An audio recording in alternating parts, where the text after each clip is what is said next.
Then right at about 45 seconds, so the grease is really hot, and I'm going to go ahead and turn it over to brown the other side now too, just a little bit. And then once we do this first turnover, we can kind of check on it after a little bit longer than that. But I like to do it this way to begin with.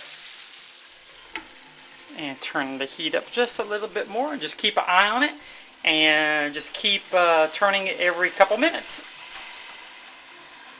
Alright, let's check on our chicken again. Oh yeah, that's doing really good. Since today I'm cooking indoors, which I hate to do, on an electric stove, which I absolutely hate, the stove isn't very good, and it's uneven, so it's making more hot on that side, so I'm having to constantly rotate the chicken around. And then what I like to do at this point is take a little bit more, not too much because you don't want it to be overpowering, but mainly just for color, and just sprinkle a little bit more of this Lawry's seasoning salt on the top, and that's going to make it look real pretty and brown when it's done. And let's go ahead and flip the chicken back on its thick side so that it can cook the inside better. And then get this cover back on it so this stuff can fry. There we go. Alright, let's check on the chicken. Oh wow, it's doing really good. Be very gentle when you flip it because you don't want to mess up the crispy brown coating like I just did. So when you touch it, don't put a lot of force on your tongue. Just go nice and easy when you flip it. There's two pieces I messed up. I mean, no one will know the difference, but see how the tongues took off a piece of the... Alright, it's almost ready.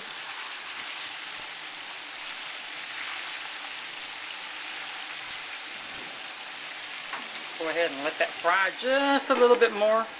And as you can see, as I'm going down towards the end, I'm turning the heat down a little bit because I have to kind of adjust it. You have to kind of watch the grease because we're using an electric stove. It makes it a little bit more difficult than if you're frying outdoors. Alright, let's test and see if this chicken is done. Sorry about the steam.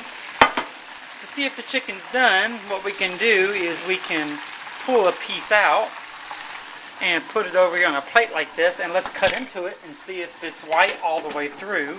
And if it is, generally speaking, then it's done. Let's put the camera down like that. And let's go ahead and cut into it.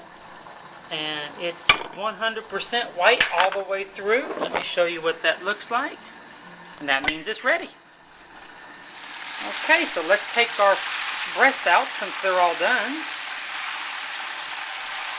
And carry them over here so that they can dry. So the grease can drain all off of them. Oh man. Wish y'all were here and y'all could smell this. This is unbelievably good smelling. Here's what the top of them look like. I like flipping them upside down so more juice will drain. Alright, and then let's put a little bit more chicken in here and continue our frying process.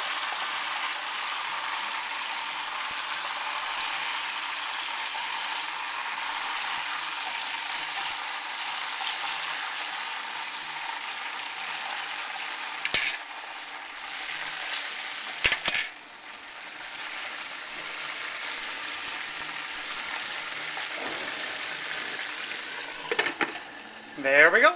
Okay, I chopped up some Velveeta cheese like this so it will melt easier as the remaining parts of the chicken is frying. And then basically what I have in here is just some elbows, plain elbows. So we're going to make some homemade macaroni and cheese to go along with our wonderful fried chicken. So this has been in here right at about 8 minutes, and so now it's ready to drain. So let's go ahead and go down here and get a strainer out. And let's drain our elbows. Do not rinse them, just simply drain them. And then we're going to put them back into the same pot that they came into. And then we're going to make some homemade macaroni and cheese. And to do that, just let's get all the water off. The more water you can get out, the better. But do not rinse them. And while this is cooking, I cook the butter in with the water. So I put about a half a stick of butter inside of the hot water as it's boiling, and that makes it not stick. Alrighty, now we're putting our elbows back into here. Put this back onto the stove top, and let's throw some Velveeta cheese in here. It's kind of hard to do with the camera. There we go. And stir it around and pour a little bit of milk in there. Let's get some milk out.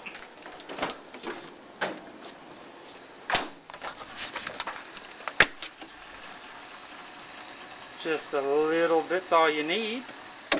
And just keep stirring this bad boy until it's done. Okay, so I put some Velveeta cheese in here and I'm stirring it in. All it has is just a little dab of milk, and just allow that Velveeta cheese to mix into there, and that's your homemade macaroni and cheese. Basically, it's Velveeta, milk, and elbows. Now, another good side dish are these little sweet peas. Just take a can of those. I always use 2 cans, and put it on top of the stove top like that, and just add some butter along with a little bit of pepper. And that'll be a wonderful side dish that's just pretty easy to do. So basically, you'll have fried chicken, you'll have sweet peas, and macaroni and cheese. Okay, here's what everything looks like. Some wonderful fried chicken, and over here we have our peas cooking, and macaroni and cheese. And let me plate it, and I'll show you what else it looks like.